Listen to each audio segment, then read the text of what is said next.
네. 이제 22번 이제 풀 차례인데요.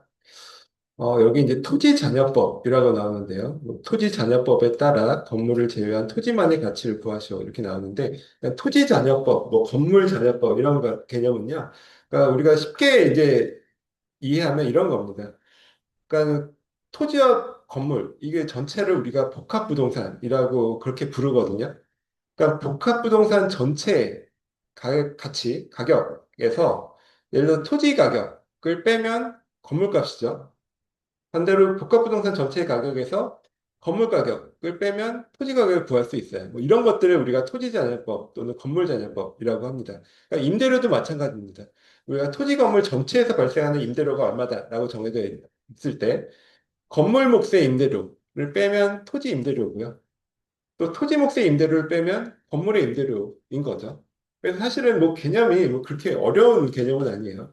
근데 은근히 이제 우리가 토지와 건물이 별개의 부동산이기 때문에 각각의 가치를 이제 구해야 될 일들이 많이 있거든요. 그럴 때 이제 이런 토지잔여법 또는 건물잔여법 같은 것들을 많이 활용하게 됩니다. 이 자료를 한번 보시면요. 대상 복합부동산, 즉 토지와 건물 전체에서 발생하는 임대료가 연간 4천만 원입니다. 그리고 공실 및 불량부채 상당액이 연간 가능 총소득의 10%라고 나오고요. 영업경비가 연간 유효 총소득의 30%. 그리고 기준 시점 현재 건물의 건축 비용이 네, 2억 원이라고 나와 있죠. 그러니까 감가 수정 없는 신축 건물을 뭐 전제했다. 이렇게 이제 가정을 합니다. 그러니까 현재 이 건물의 뭐 제조단가가 2억 원이고 감가 수정이 없으니까 이 건물의 지금 가격이 2억 원이다. 이렇게 뭐 볼 수가 있겠죠. 그다음에 자본 수익률. 즉 토지의 자본 환원율이 8%다라고 나와 있고요. 그다음에 건물의 경제적 내용 횟수는 50년이고 자본의 횟수는 직선 횟수법에 따른다. 뭐 이렇게 이제 쭉 자료가 나와 있습니다. 그러면 여기서 토지만의 가치를 구하시오라고 되어 있잖아요. 그러면은 이제 이런 거는 이런 이제 순서대로 한번 푸시면 돼요. 그러니까 사실 좀 약간 어려운 내용이기 때문에 그냥 이런 식으로 이제 차례대로 풀 수 있다. 뭐 이렇게 답 풀이와 답을 한번 보시면서 그 내용을 이해하시는 게 더 좋을 것 같습니다.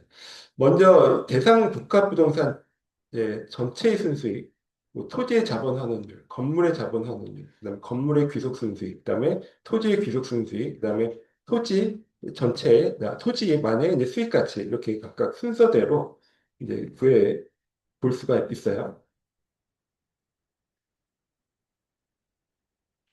그러니까 대상 복합부동산 전체의 순수익, 즉 순영업소득은요. 여기서 아까 나온 것처럼 그 연간 어, 가능 총소득, 즉 연간 임대료가 총 4천만 원이 나오잖아요. 그리고 여기 순영업소득을 구할 때는 공실을 빼줘야 되죠. 그래서 10%가 공실이니까 곱하기 1-0.1을 빼주면 이 부분이 4천만 원 곱하기 1-0.1이 유효 총소득이 됩니다. 그러니까 유효총소득은 원래 가능총소득에서 공실 빼주고 기타 소득 더해주고 뭐 이렇게 구할 수 있다고 했잖아요. 근데 여기 뭐 기타 소득이나 다른 자료는 안 나오니까 그냥 공실률만 나와 있으니까 그냥 4천만 원 곱하기 1-0.1 10% 공실 빼주면 유효 총소득을 구할 수가 있고요. 여기서 이제 순영업소득은 30% 영업경비를 빼줘야 되죠. 그래서 곱하기 1-0.3을 해주면 그러면 대상 복합부동산 전체의 순수익, 순영업소득은 1년에 2,520만 원 정도 나오게 됩니다. 그래서 이게 이제 만약에 대상 복합부동산 전체에 적용되는 환원율이 몇 %다라고 우리가 주어졌다라면 그냥 2,520만 원을 이제 전체 적용되는 환원율로 나눠주면 대상 복합부동산 전체의 가격을 그냥 바로 구할 수가 있습니다. 근데 이제 여기서 주어지는 것은 그게 아니라 토지만의 가치를 구하라. 이런 뜻이잖아요. 토지만의 가치를 구하시오라는 문제입니다. 그래서 이제 거기서 전체의 가치나 전체 임대료 중에 건물 몫을 빼주고 순수하게 토지만의 가치나 토지만의 임대료를 골라내서 이제 구해야 되는 것입니다. 그래서 여기서 주어진 자료가 일단 토지의 자본 환원율이 8%라고 나와 있죠. 그러면 우리가 이제 앞에서 공부한 내용 중에 토지의 자본 환원율과 건물의 자본 환원율이 다르다라고 했어요. 그리고 항상 건물의 자본 환원율이 토지의 자본 환원율보다 높다라고 했습니다. 그 이유는 토지는 감가상각이 이루어지지 않지만 건물은 내용 연수가 정해져 있고 그 기간 동안에 감가가 이루어지잖아요. 그래서 건물의 환원율을 구할 때는 토지의 자본 환원율에 더해서 감가상각되는 만큼. 예를 들어서 여기서 50년 내용연수다라고 하면 매년 50분의 1씩 감가가 되는 거죠. 그러니까 매년 2%씩 감가가 되는 거예요. 그만큼을 더해줘야 됩니다. 즉, 토지의 자본 환원율, 즉 감가가 이루어지지 않는 토지의 자본 환원율이 8%라면 건물의 자본 환원율은 이 토지의 자본 환원율, 즉 8%에 더하기 매년 50년 동안 매년 2%씩 감가가 되니까 8% 더하기 2%, 한 10%가 건물의 자본 환원율이 됩니다. 그러니까 이 개념이 이제 어떤 의미냐면요. 우리가 이제 환원이율은 수익률이라고 했습니다. 즉, 똑같은, 예를 들어서 뭐 100억짜리, 예를 들어 100억짜리 토지의 수익률이 8%라면 100억짜리 건물의 수익률은 8%가 아니라 10%가 돼야 됩니다. 그래야 이제 토지와 건물이 똔똔이다. 이렇게 이해할 수가 있어요. 왜냐하면 건물은 감가가 되기 때문이죠. 감가가 되기 때문에 토지와 건물의 가치가 동등하다라면 건물에서 발생하는 임대료가 더 많아야 됩니다. 그래야지 이 가치가 동일하게 되는 거죠. 그래서 이제 그런 식으로 우리가 이해할 수 있고, 그래서 구체적으로 건물의 자본 환원율은 토지의 자본 환원율 8%의 자본 회수율이라고 하죠. 감가상각률. 매년 2%씩 감가가 되니까 이걸 더한 10%가 건물의 자본 환원율이 되는 것입니다. 그러면은 이제 건물에 귀속되는 순수익, 즉 총 임대료, 아까 총 전체에 이제 발생하는 임대료가 연간 4천만 원, 이라고 했는데, 아니죠. 그 연간 그 토지 건물 전체에 발생하는 순수익은 이제 4천만 원이 아니라 아까 보한 2,520만 원이죠. 그러니까 2,520만 원이라는 순수익은 토지와 건물 전체에 귀속되는 순수익이에요. 그럼 이 중에서 건물에 귀속되는 순수익이 얼마인지를 구할 수가 있겠죠. 건물에 귀속되는 순수익이 얼마인지. 그러면 건물에 귀속되는 순수익은 건물의 가격 곱하기 건물 환원이율로 구할 수가 있습니다. 그러니까 이런 개념이죠. 건물의 가격은 건물의 가치, 건물의 가격은 건물의 환원이율, 환원이율을 보통 R이라고 표현을 하거든요. 그래서 건물 환원이율 분의 건물에 귀속되는 순수익. 을 나눠주면 건물의 가치를 구할 수가 있거든요. 그럼 이 얘기는 건물에 귀속되는 순수익은 건물의 가치, 건물의 가격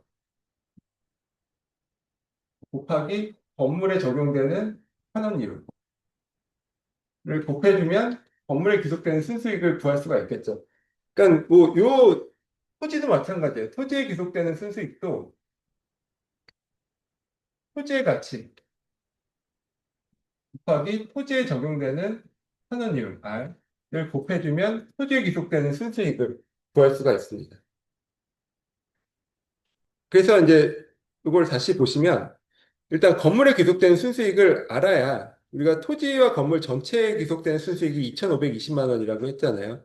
근데 그 중에서 건물에 귀속되는 순수익이 얼마인지를 알아야 토지에 귀속되는 순수익이 얼마인지를 알 수 있겠죠. 그래서 먼저 건물에 귀속되는 순수익을 구할 수가 있습니다. 건물의 가치. 아까 2억 원이라고 했고요. 여기에 건물 환원이율은 지금 본 것처럼 10%입니다. 그러면은 전체 2,520만 원 중에 건물에 귀속되는 순수익은 네, 2천만 원이 되는 것이죠.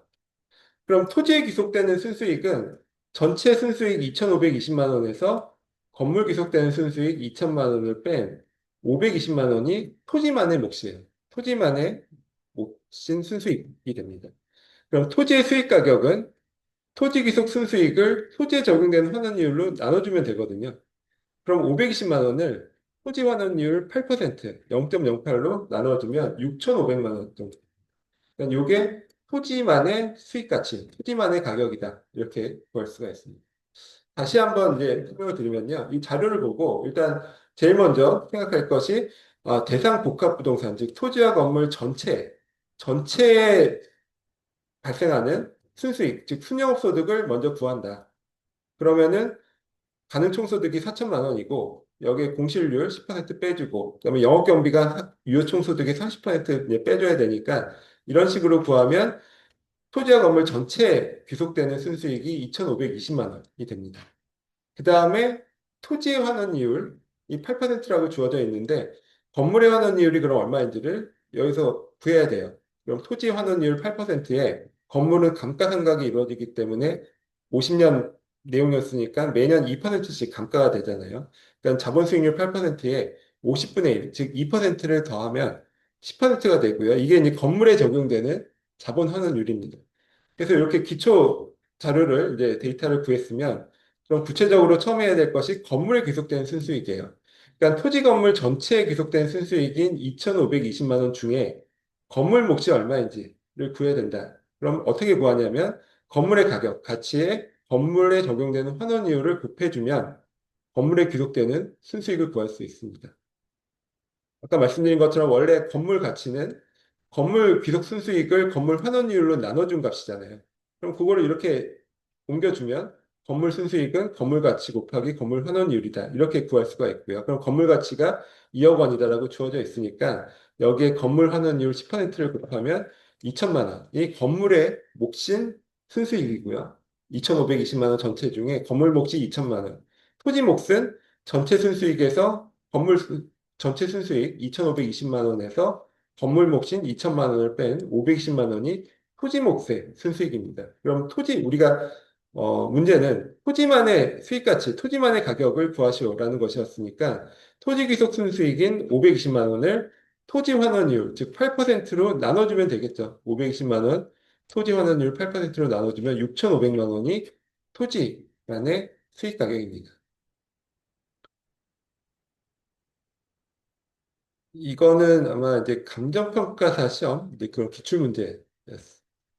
그래서 이게 중개사 시험보다는 조금 더 그 난이도 있게 출제가 되잖아요. 네, 똑같이 이제 감정평가사 시험도 아마 한 2, 3분의 한 문제 정도 푸는 시험일 거예요. 객관식 시험이. 근데 그래도 조금 이제 난이도가 있게 좀 출제가 된 사례가 있습니다. 그다음에 23번 보시면요. 뭐, 이 내용들은 오히려 어렵지 않죠. 다음의 자료를 활용해서 대상부동산의 수익 가치를 구하시오. 그럼 계속 이제 비슷한 문제가 이제 반복이 됩니다. 그러니까 수익 가치를 구하시오라고 하면 결국 그 순수익을 환원이율로 나눠주면 되겠죠. 순수익을 환원이율로 나눠주면 된다. 근데 다행히 여기서는 문제에서 대상부동산 전체에 적용되는 환원이율이 8%다라고 주어져 있으니까 뭐 환원이율을 계산하거나 구하거나 할 필요는 없어요. 그럼 순수익이 얼마인지, 순영업소득이 얼마인지를 구해서 환원이율을 나눠주면 대상부동산의 수익가격, 수익가치를 바로 구할 수가 있습니다. 대상부동산이 100% 임대될 경우 받을 수 있는 임대료가 최대 월 1,000만 원이다. 이 얘기는 이게 가능총소득이라는 뜻이죠. 그러니까 월 1,000만 원이니까 1년이면은 1억 2천이죠. 그래서 가능총소득은 1억 2천만 원입니다. 그리고 평균적인 공실률은 5% 적용을 했어요. 그럼 1억 2천에 5% 공실을 빼면 1억 1,400만 원이 유효 총소득이고요. 그다음에 순영업소득은 영업 경비를 빼줘야 되겠죠. 유효 총소득의 40%가 영업 경비니까요. 1억 1,400만 원에서 40% 1-0.4를 해주면 6,840만 원이 이 대상 부동산의 순영업소득에 해당합니다. 순수익에 해당하고요. 그럼 대상부동산의 수익 가치는 이 6,840만 원에 0.08, 즉 8% 환원이율로 나눠주면 8억 5,500만 원이 대상부동산의 수익 가격으로 구할 수가 있습니다. 이게 이제 가장 뭐 일반적으로 중개사 시험에 이제 나오는 유형들이 이런 거죠. 근데 거기서 조금 중개사 시험에서도 조금 난이도를 높인다라면 이 환원이율도 뭐 몇 퍼센트인지 주어지지 않고 우리가 뭐 구하는 이런 식으로 출제가 되기도 합니다. 24번 다음 자료를 활용해서 물리적 투자결합법에 따라 대상부동산 전체에 적용될 환원 이율을 구하고 이를 통해 대상부동산의 수익 가치를 산정하죠. 이것도 역시 이제 중개사 시험 기출문제입니다. 우리가 물리적 투자결합법에 따라서 환원율을 구하는 방법을 공부를 했어요. 이게 뭐였냐면, 그러니까 토지, 건물, 그러니까 부동산 전체를 토지와 건물로 물리적으로 나눠본다라는 뜻이거든요. 그래서 토지의 가격 비율, 그러니까 전체 부동산 중에 토지 가격 비율이 몇 퍼센트면 토지 가격 비율 곱하기 토지 환원율을 곱해주고 또 건물 가격 비율 곱하기 건물 환원율을 곱해줘서 이거 양자를 더해주면 전체에 적용되는 환원율을 구할 수 있다. 뭐 이런 내용들을 우리가 앞에서 공부를 했고요. 그걸 우리가 물리적 투자 결합법이라고 얘기를 합니다. 그래서 뭐 물리적 투자 결합법도 있었고 뭐 금융적 투자 결합법도 있었어요. 근데 특히 이 객관식 문제에 많이 나오는 것은 이제 물리적 투자 결합법이에요. 그래서 이거는 뭐 거의 매해 나오니까 뭐 중개사 시험 준비하시는 분들은 좀 알아두시면 좋을 것 같습니다. 그래서 이 내용을 보면 여기 환원율을 구하는 내용이 딱 이거죠. 토지 가격 대 건물 가격 비율이 6대 4입니다. 60%대 40%예요. 그리고 토지의 환원율은 8%, 건물 환원율은 12%입니다. 그럼 이걸 통해서 물리적 투자 결합법에 따라서 토지 건물 전체에 적용되는 환원율이 이렇게 구할 수가 있어요. 토지 가격 비율이 60%, 즉 0.6이고 토지 환원율이 0.08, 8%잖아요. 그러니까 0.0, 0.6 곱하기 0.08 하고 더하기 건물 가격 비율이 40%, 0.4고요. 그다음에 건물 환원율이 10%, 그러니까 0.12죠.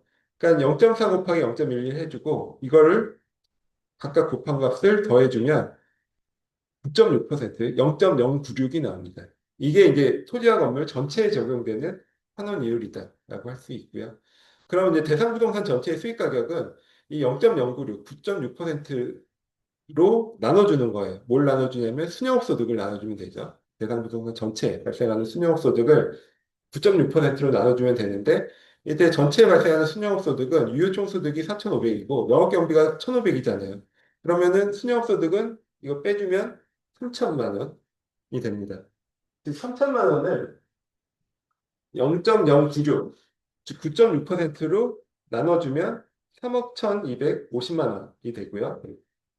자, 3억 1,250만 원. 그래서 대상 부동산의 가격은 3억 1,250만 원으로 구할 수가 있습니다.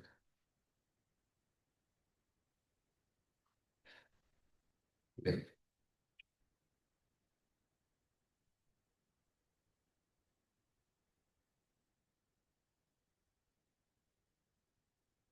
오늘은 네, 여기까지 해야 될 것 같아요. 네. 오늘은 네, 24번까지 봤고요. 25번부터 이제 남은 내용 중에는 좀 중요한 내용들 위주로 다음 주에 마지막으로 설명을 좀 드리고, 그 다음에 마지막으로 이제 기말고사에 관한 안내 드리고, 진행하겠습니다.